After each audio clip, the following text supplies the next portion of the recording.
There's power in this room. It is a Saturday morning. You know, a lot of people like to sleep in on Saturday morning, but not this group. This is a group of people ready to fight for a new Wisconsin, a new America. And I want to thank you for that. I really think about everything that's happening here, we've got to talk about the people right here in this room, all of you, and what you mean and what you stand for. But I do want to single out one person first, because we have to give her credit that she did something very, very powerful. She brought up Randy Bryce and taught him the right way. Let's thank Mrs. Bryce.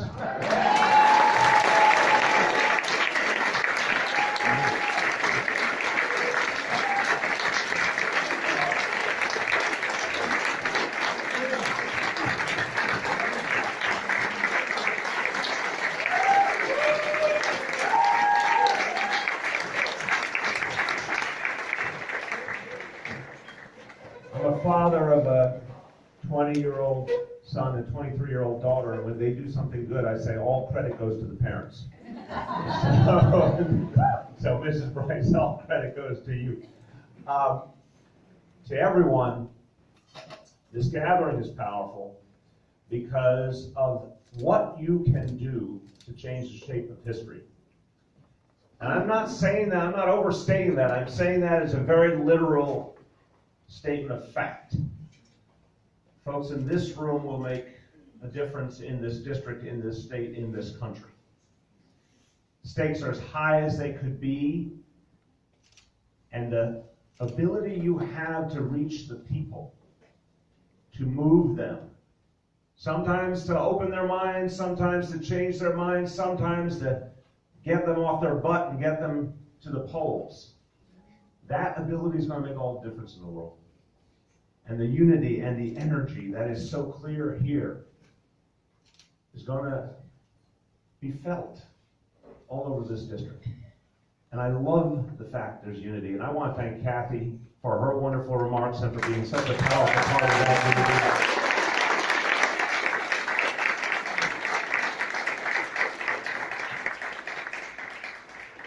unity. Now, I think anybody who comes from another place has to be humble and respectful of the fact that I don't live the everyday life of Kenosha or this district, but I do know some things are universal. And I do know that engaging people and talking to them and letting them understand what the stakes are makes a powerful impact.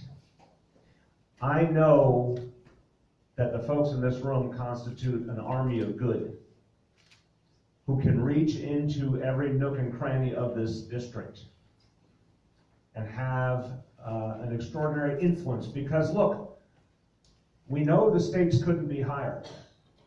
We know it. We know that this entire country is feeling like this is the moment of decision. Sometimes I say it feels like our country's going through something of an identity crisis, and we have to decide who we are now. We have to decide what we believe in. Is this going to be a country that actually helps working people? That's the most central question. Is this going to be a country where working people can still get ahead? In this district, you answered that question powerfully when you nominated Randy Bryce, because the answer is yes, if Randy Bryce is in Congress.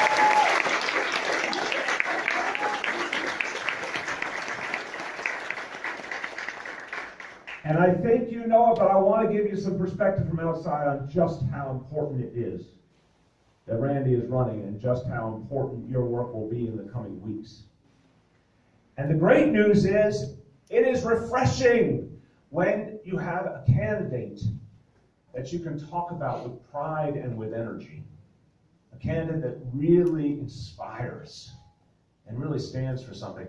I don't know about you, but I have had days where I supported a candidate because they were better than their opponent. But that's about all I could say. You know, maybe someone's had that experience once in a while. But when you have the opportunity to put forward a candidate who stands for something passionately, who has lived a life the people of his district and has a vision for actually making their lives better. You can tell it's in his heart. That is an inspiring thing, isn't it, brothers and sisters?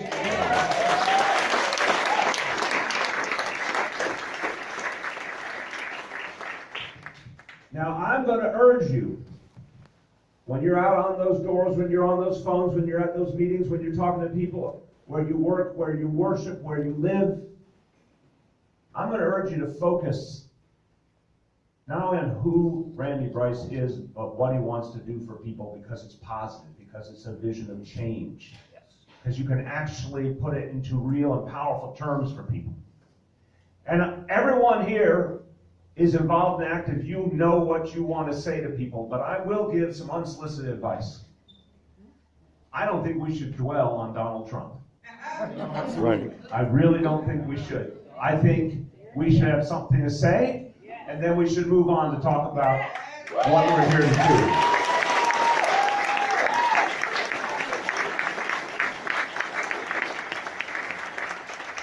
Don't get me wrong, we could stay here all day and all night talking about what's wrong with Donald Trump.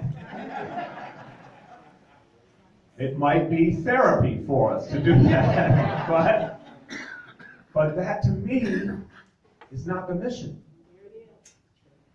I say, let's not spend too much time talking about what's wrong with Donald Trump. Let's spend a lot of time talking about what's right about Randy Bryce.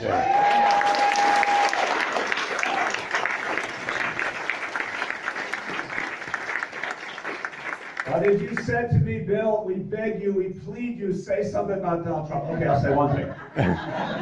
You twisted my arm. I felt I had to. The one thing is this: he lied to working people. He lied to working people. He told them the millionaires and billionaires and the people in the swamp would finally go away, and now he has literally handed the United States Capitol to them. He has handed the White House to them. He achieved the biggest tax giveaway to the wealthy and corporations that we've seen in the generation. It's as simple as that. He told working people was on their side. He did the exact opposite. He gave power to those who had power, wealth to those who had wealth. The lobbyists, the corporate lawyers, they are happier than they have ever been. And working people, that's all they need to hear, in my opinion, because they don't cotton to being lied to. So that's what I would say about Donald Trump, and then I would move on. Now, you could certainly spend some time on Brian's style, and there's nothing wrong with that, because it's a choice between two candidates. Lion Brian, I like that. I'm going to borrow that.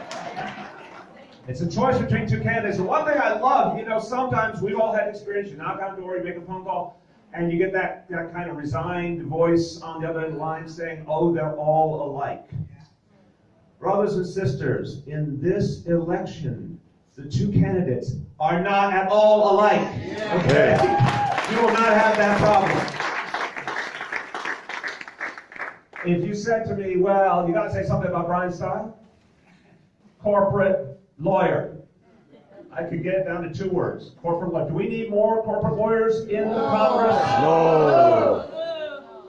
Do we need more people who want to outsource our jobs in the Congress? No. Do we need more Paul Ryan clones in the Congress? No. Couldn't be easier. Couldn't be easier. And that's what people need to know. If they hear that, I really believe it in my heart. If they literally hear, do you want to be represented by a corporate lawyer? Do you think the corporate lawyer is thinking about your life as a working person and your children and your seniors? Do you think that's what they wake up in the morning thinking about? I think they wake up in the morning thinking about a big dollar sign. And I think they go to bed thinking about it too. Amen. So, what we should talk about is Randy Bryce. Because what you've done here is something I would argue we need to do all over this state, all over this country. Why don't we put forward candidates who actually represent the beliefs of this party? Right? Why don't we put forward more candidates who are clear and unapologetic progressives, who are comfortable in their own skin, who know what they stand for, and not going to in any way, shape, or form apologize for standing up for working people.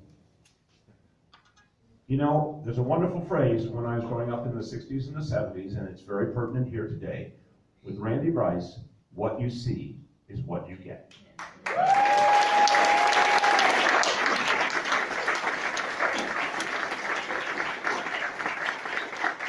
And people are yearning for that. They are sometimes cynical. And they are sometimes resigned because too often they have been let down by politicians who didn't stand for something. And I got to be honest, sometimes our fellow Democrats didn't hold up their end of the bargain.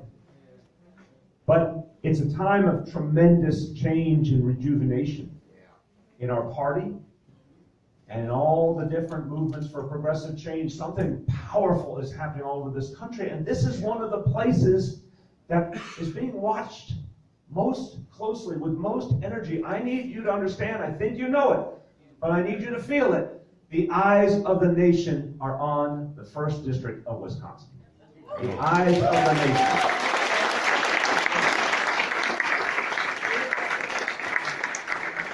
Because something positive and hopeful is happening here. The idea that a working man, a union member, a true progressive, could be the standard bearer of this party is moving people to their core.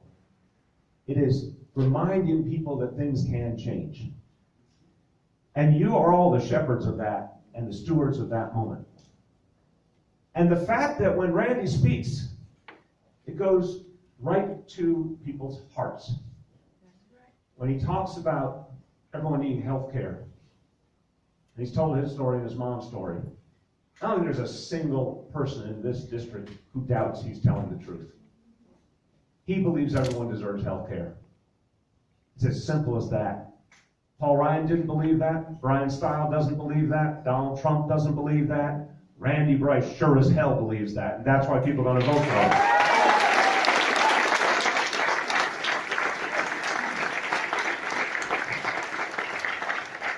When you watch that powerful, powerful video about fighting the scourge of opioids, you know that Randy feels in his heart what so many families are suffering through.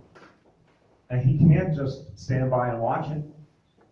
And he knows we can do something better. But we can't do something better unless the federal government actually joins the fight against opioid abuse. When he goes to Washington, he's going to do something about that. You can feel it in your bones, can't you? He's going to do something about that.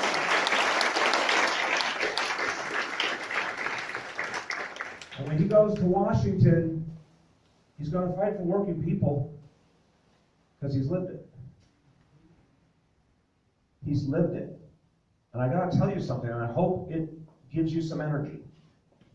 Yes, the Republicans gave away the store. Yes, they gave away $1.5 trillion to the wealthy and corporations. Yes, that happened. But that is not forever. When Randy goes to the House of Representatives with a Democratic majority, and when we get a Democratic majority in the Senate, and when we get a Democrat in the White House, and all those things, brothers and sisters, can happen in the next 2 years. Absolutely. We will repeal those tax cuts for the wealthy and the corporations.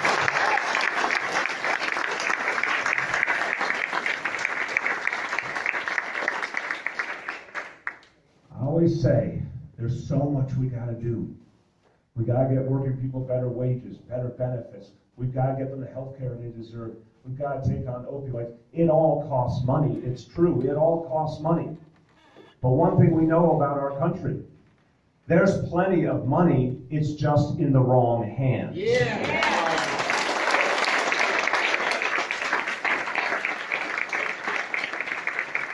So I conclude with this. This is about as powerful a moment as we have ever lived. I look around and I see things happening that have not happened literally in decades. These powerful movements for change.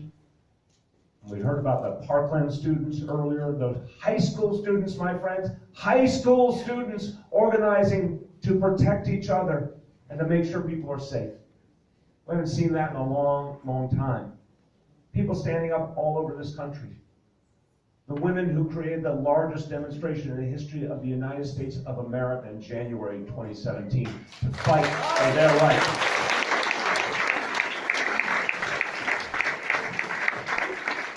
Or how about the teachers in West Virginia who were told they couldn't do it, and they said, we're just doing it, and they won. They won.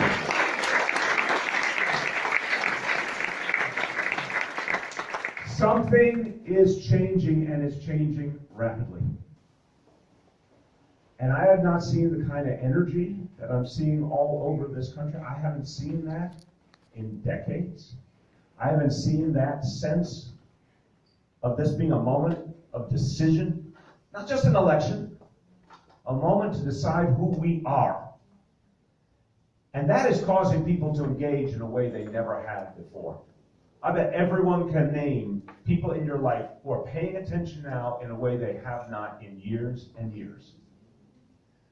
We have an opportunity to harness that energy and to change things, not just for today, but for the long haul.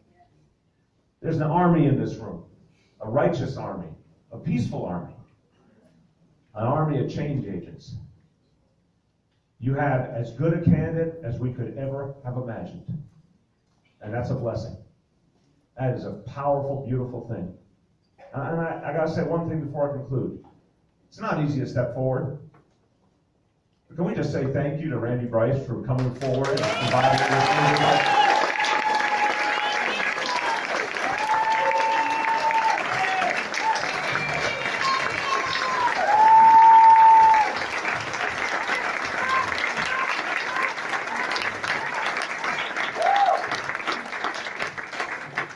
So he's doing what he had to do.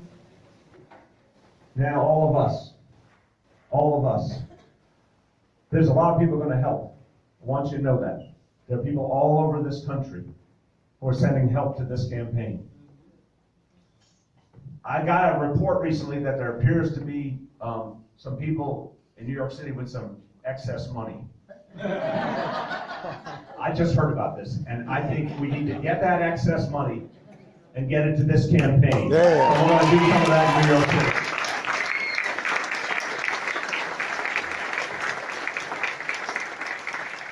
So you're going to feel the wind in your sails. You're going to feel the eyes of the nation. You're going to feel the hearts of people who are with you. But no one can do what you can do. You're the difference makers. If you magnify your force, everyone in this room, if you reach as many people as you can, if you recruit as many volunteers, make as many phone calls, knock as many doors, this victory will be yours.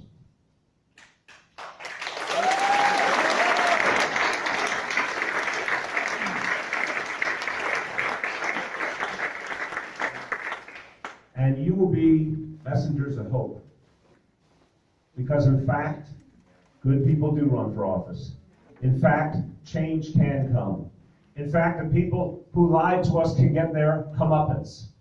And the folks with all the big money can be sent packing just the way they deserve.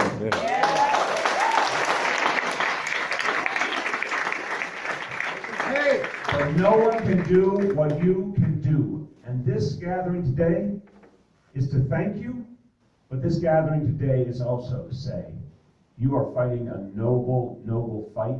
And when you win in the 1st District of Wisconsin, you will change the state of Wisconsin for the long haul. And when you win in this district, you will change this country. I thank you. We need you. God bless you. Go get them.